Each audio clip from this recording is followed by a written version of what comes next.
Well, thank you for joining me for the broadcast today as I continue with this series on marriage matters. I hope you've been enjoying this series. We covered quite a bit of ground over the last number of broadcasts, and I think I might close it with this one here. I might do one more, but I've covered a lot of the aspects that we usually cover when we do our weekend seminars on marriage matters. So I hope these have been a blessing to you and has helped to strengthen your relationships and given you perhaps a perspective of what marriage can be or should be, or perhaps show you areas where there's some weakness that you may need to look at to actually improve your own relationship and your own marriage. Today, I'm going to talk about strengthening your romantic relationship and making love last. As we enter through the marriage years, and like I've said numerous times on this series, Marty and I have been married for over 58 years, and we're still learning things about each other and learning to enjoy each other in various ways. But everyone's relationship is unique, and there are some things that are good relationships should have in common. But yeah, there are some things that a good relationship should have in common. I'm going to look at some of those today and hopefully try to just encourage you in whatever. But knowing the basic principles of a healthy relationship helps keep them meaningful, fulfilling, and exciting in both happy times and sad. You know, life is not like, I think it was in Run Forrest Run, the movie there, where Forrest Gump says, "Life is like a box of chocolates. You never know what you're going to get." And that's kind of the way it is with life. Life is up and down. There's good times, there's bad times, there's fun times, there's sad times, there's weeping, there's mourning, there's joy, there's sorrow.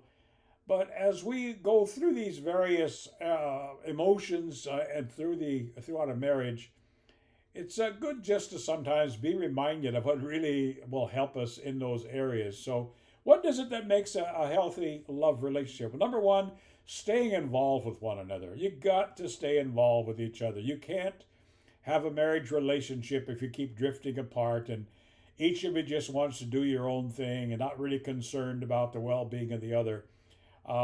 It just doesn't really work that way. You got to stay involved with each other. Another one is a big one, which I've covered through this series, is getting through conflicts. No relationship is going to be completely free from conflict. It's going to be a matter of how you deal with those conflicts that really makes the difference.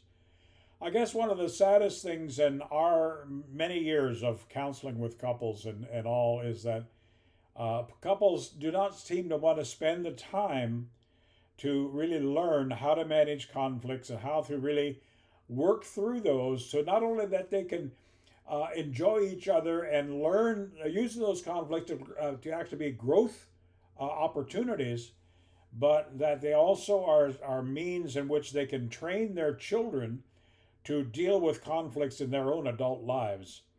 I've often said that, if we never have a difference of opinion as mom and dad, and demonstrate how we can resolve those differences of opinion to our children as they're especially in their formative years, we're doing them a great disservice.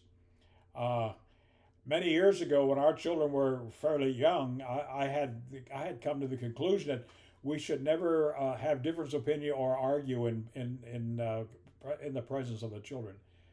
I've soon learned that's not right because that does not train and help our children develop ability to resolve conflicts. My wife and I can't remember the last time we've really had an argument.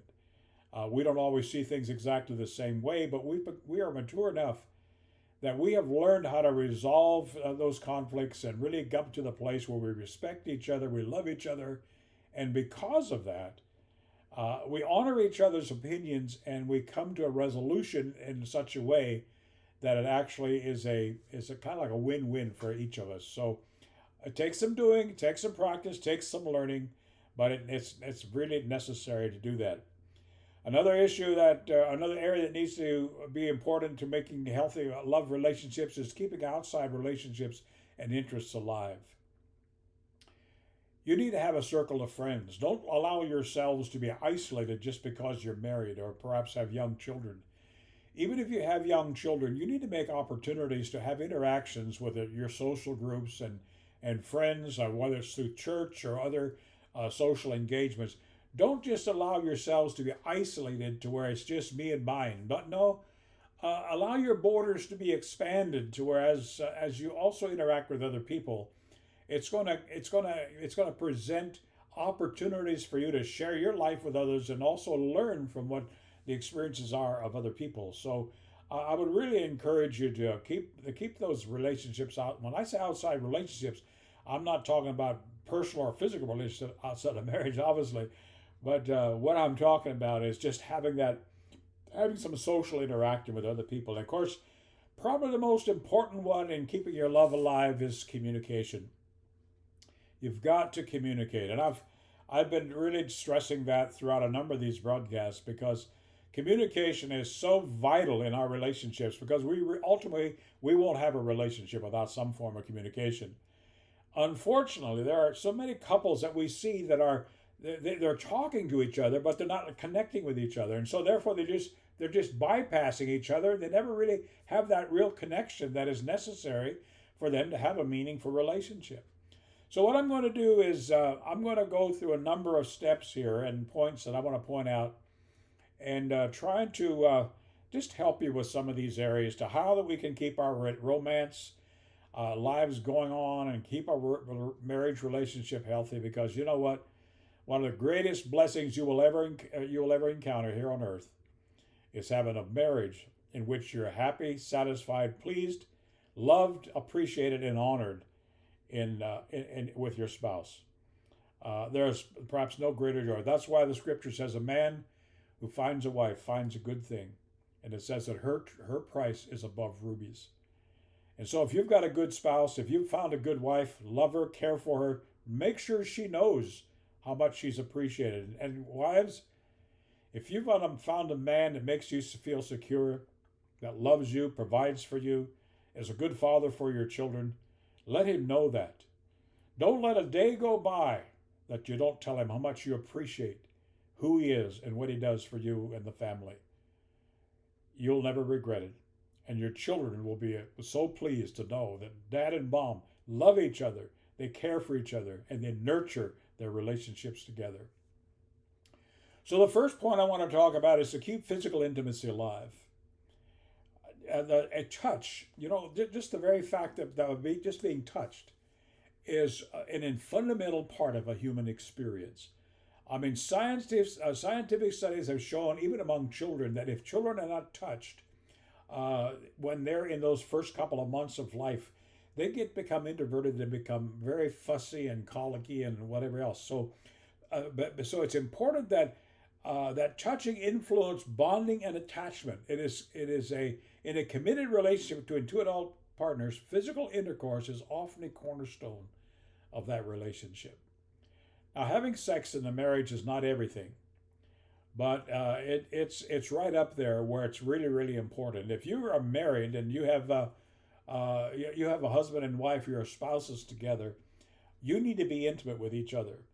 The scripture says in Corinthians that even as talking about Christian marriages, that we're not to defraud each other. We're not to keep ourselves sexually apart from each other, excepting for an agreed period of time, then come back together so we can give ourselves to prayer and fasting. And that's why it is important for us to realize that. Physical intimacy is really important in the marriage because, it's a bonding time. It just causes a closeness. It's just really vital and really very, very important.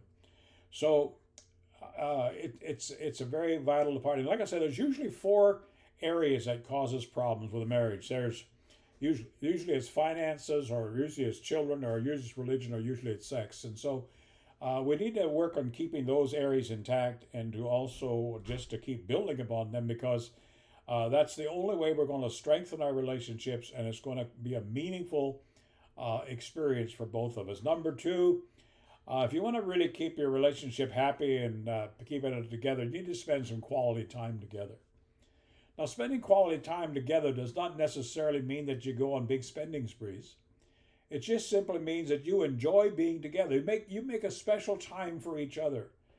You make dates. You make a special time when you can just enjoy each other's company, and just do something together. Laugh together, have fun together, go for walks together, read a book together, do whatever. But make quality time for being together, because in doing so, you're going to strengthen your emotional bond. You're also going to strengthen just the benefits of just being together with someone that you love and care for, and someone that loves and cares for you as well. Now, some simple ways in which you can connect as a couple and to rekindle your love is to commit to spending quality time together on a regular basis. Do it on a regular basis. We often have encouraged couples to make a date at least once a week. And I know this is not often easily when you have young children and a young family, perhaps, but you need to get a babysitter that you trust, and make some time together for the two of you, because unless you take time together for the two of you, you're giving the enemy an opportunity to cause it just kind of gradually drift apart, and you're not staying focused on the same things. It's important that we're always looking for how we can be brought together, not just parallel, but actually being brought together and making those kind of connections. Find something that you both enjoy doing and doing it together. It doesn't have to be extravagant, it doesn't have to be expensive, it can be anything. Maybe it's going out for a meal, maybe it's just having fun, playing a game together, whatever it might be. Do something together, and especially this is important when you have a family, as I said, when they're younger families. Take time for the two of you, because if you don't take time for the two of you, you're going to gradually get wore down, and your relationship's going to take second fiddle. And the first thing you know, that closeness and that bond that you so enjoyed and what brought you together in the first place is going to gradually start getting dimmer. And the first thing you know, you're going to be living parallel lives rather than really working together to accomplish something meaningful in your relationship. Try something new together. Start a hobby. Go for a different place in a vacation. Just try something new together. This can be emotionally, it can be physically, it can be sexually. Try something new that is going to be a fulfillment for you, and so that because you're always wanting to develop something that is just beyond where you have been. Same old gets old after a while. You just need to push beyond those limits and just enjoy doing some new things together. Couples are often more fun and playful in the early stages of the relationship. However, this playful attitude can sometimes be forgotten in the challenges of life, children, and responsibilities, and just society, and just all the demands that are put on us. Keep a sense of humor going, because you got to have a sense of humor. One of the things that I've been so appreciative of is my God-given sense of humor. I guess I got that from my dad, because he basically he had a sense of humor till his deathbed.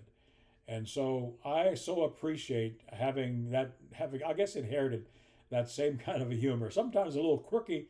My kids will say, "Oh, Dad, we've heard that a dozen times." But anyway, it's just something that you got to make. Sometimes you just have to make light of the circumstance you find yourself in. So as I said, when in doing things together, focus on having some fun together. Man, just be silly sometimes. Laugh at each other. When something doesn't quite go right, laugh about it. Don't take yourself so serious. One of the greatest freedoms and deliverances I had over the years is when I learned that even if I fell apart, the world wasn't going to. And I didn't need to take myself so seriously, because God's kingdom wasn't dependent upon how serious I was in it.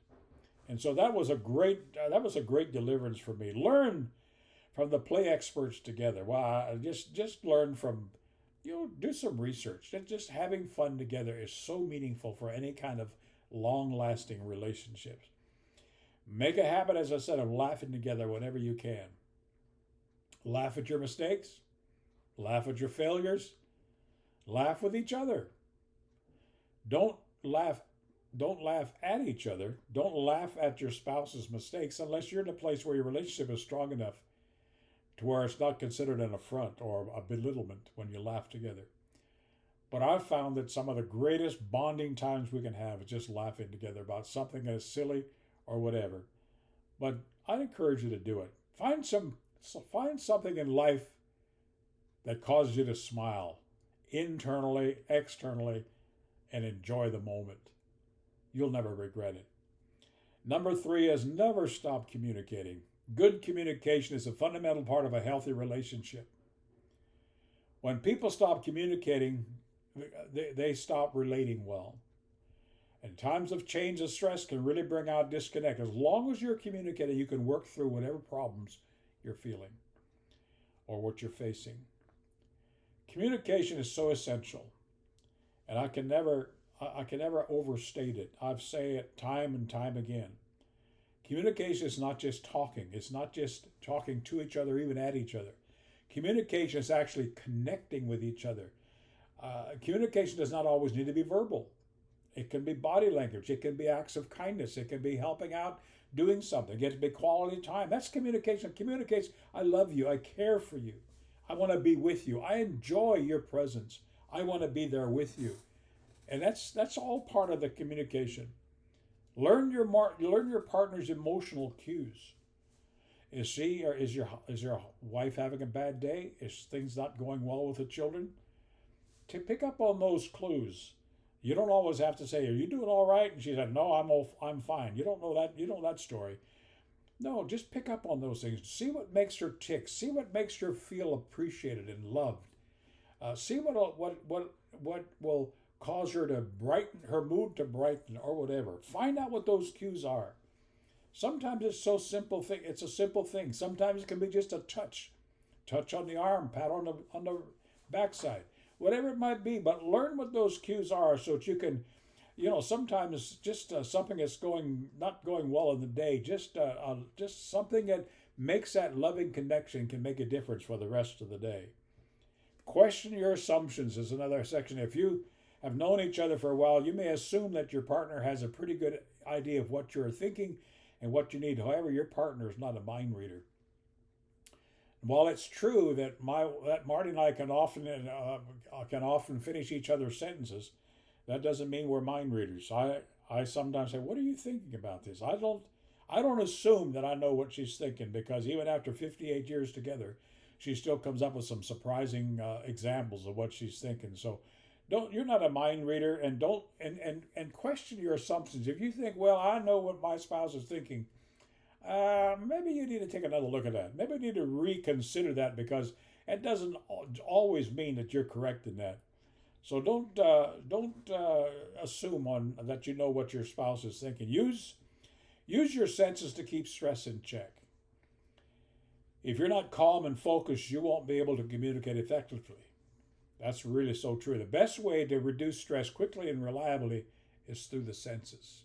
Touch, verbal expression, doing something that your spouse enjoys and appreciates. What you're wanting to do is you want to diffuse whatever is causing the stress. And as I said, each relationship is unique. It's different. What might cause stress in one relationship doesn't cause stress in another. But learn what those stress points are and learn how to diffuse those so you can continue to communicate properly. The next area that I want to talk about is that healthy relationships are built on give and take. If you expect to get what you want 100% of the time in a relationship, you're setting yourself up for disappointment, because healthy relationships are built on compromise. You won't always get what you want out of your relationship, because you won't always be able to give what your spouse needs in the relationship. This is why together, as you seek the Lord, ultimately the Lord will help you to really provide what your spouse needs and to receive what you need. And what you can't receive from your spouse because she or he is unable to do that, you can receive from the Lord. But it's built on give and take. You will not always be wrong, and you will not always be right. So it's a give and take relationship, and that's what really causes us to have fun in those in the marriage. Recognize what's important to your spouse. In that give and take relationship, recognize what's important to your spouse. Knowing what is highly important to your partner can go a long way towards building goodwill in an atmosphere of compromise. I guess it all boils down to this: take the time really to get to know your spouse. That's the bottom line. In today's demanding lives of both spouses working and just the pressures of everyday life, we can so get into the routine and the rut of taking our relationships for granted. But don't do that. You need to keep building it. You need to keep working on it. Any relationship worth having is worth maintaining and building and strengthening through whatever means is necessary to do that. But in doing so, don't make winning your goal. You don't need to be winning all the time in order to be successful in your marriage. If you approach your partner with the attitude that things have to go your way or else, it'll be difficult to reach a compromise. Sometimes this attitude comes from not having your needs met while younger, or it can be years of accumulated resentment in the relationship that reached a breaking point or a boiling point. This is why it's so vitally important for you to learn to deal with differences and for you to deal with differences of opinions before they become full-blown conflicts. If you've not listened to or watched the teaching I did on dealing with conflicts, go back and listen to it again, because there's a lot of good principles there that will help you to really overcome the disciplines and overcome the conflicts that we all are going to experience in the marriage. But learn how to respectfully resolve those conflicts. Make sure you're fighting fair. I'll use the word fighting in quotation marks. Make sure you're fighting fair. I've said time and again, try to eliminate the words always and never out of your vocabulary. Because when you have a difference of opinion, it's so easy to say, well, you always do this or you never do this. Try to eliminate those out of your vocabulary so that you can fight fair, as I said here. Don't attack someone directly, but use I statements to communicate how you feel. Don't say, you make me feel this way, you make me do this. No, this is how I feel when you say that. Is that what you meant?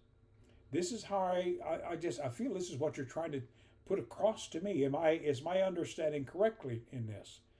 When you do that, you totally disarm the adversarial position of that conflict, to where you can come to a resolution much quicker and much easier, and with a lot less time and stress involved. So it's very, very important to do that. But there's another really important thing here that I want to mention is don't drag in old arguments into the mix. Don't drag those things in that you couldn't resolve a year ago and bring these things in. No. You should have resolved that a year ago, so it's not part of what you're needing to talk about today. But it's very, very important to keep and focus on the issue at hand and respect your spouse, respect the other person with whom you're working with. Number 5 in this is respect or expect ups and downs. As I said a little bit ago, it's also important to recognize that there are ups and downs in every relationship.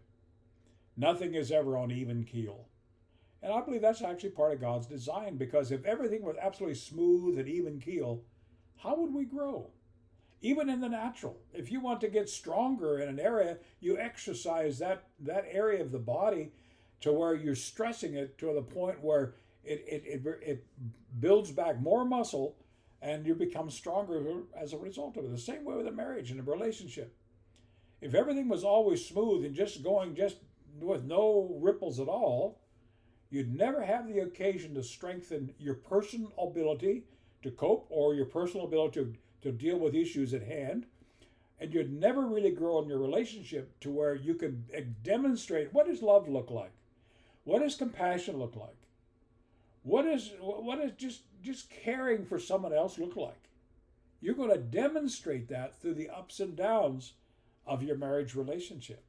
That's why it's so important. I believe God himself has designed it that way so that we can learn with the ebb and flow of the relationships that we have and just with life experiences. That we can learn to deal with, we can learn to face it, we can learn to grow through them. And that's a result of that. We become not only better individuals and more mature individually and spiritually, but we also grow in our ability to relate to other people, and especially to our spouses. So it's very, very important that we do that. People cope with stress differently, and misunderstanding can rapidly turn to frustration and anger. If your spouse gets quiet during a stressful times, don't try to force her to talk or force him to talk. If your spouse needs to get things out and process externally, let him get it out. Don't try to suppress it and put him down, because each one of us, we're individuals. God made us all different. And that's a good thing. I've often said, and it's a little bit of a joke, but I've often said, if everybody's like me, everybody would have wanted to marry Marty, and that would not have worked. So we're all different, and we all face life from a different perspective. We all deal with stresses differently. We'll deal with conflict differently. We'll deal with disappointment differently. So learn how our spouse is going to respond and how our spouse deals with those areas, and strengthen them, and learn to keep that relationship alive. Because remember this, the bottom line is this: the issue is not the issue. The issue is the relationship. That's really what it's all about. And so we need to be open to change. We need to not ignore questions that we have. Don't take out your problems on your spouse. Your problems are your problems. Her problems or his problems are their problems. Don't take it out on them. Deal with that internally. Work through it. And if you can, if you have a good relationship with your spouse, you can ask them to help you through it.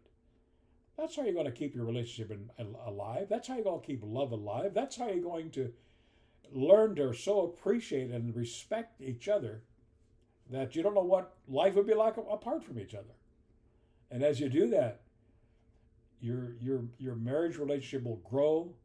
It'll be come exactly into the place that God intended it to be. So, and I'm going to wrap this up now, and with saying that romantic relationships require an ongoing attention.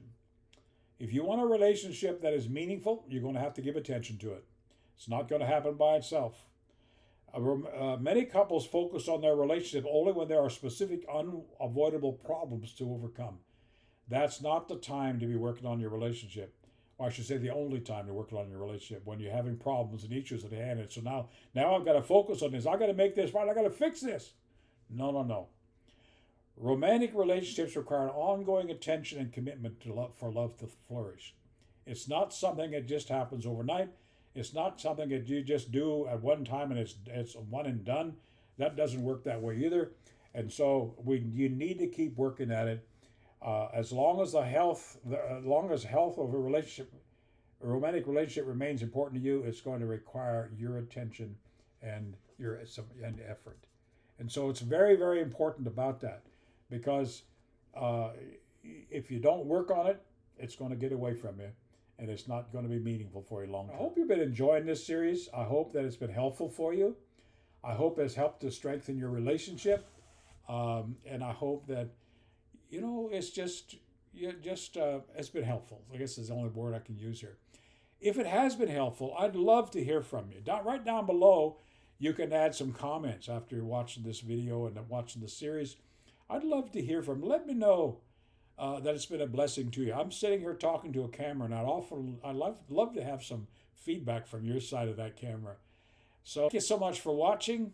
I hope to see you again another time. The Lord bless, and may your marriage be fruitful and successful and ever increasing in romance.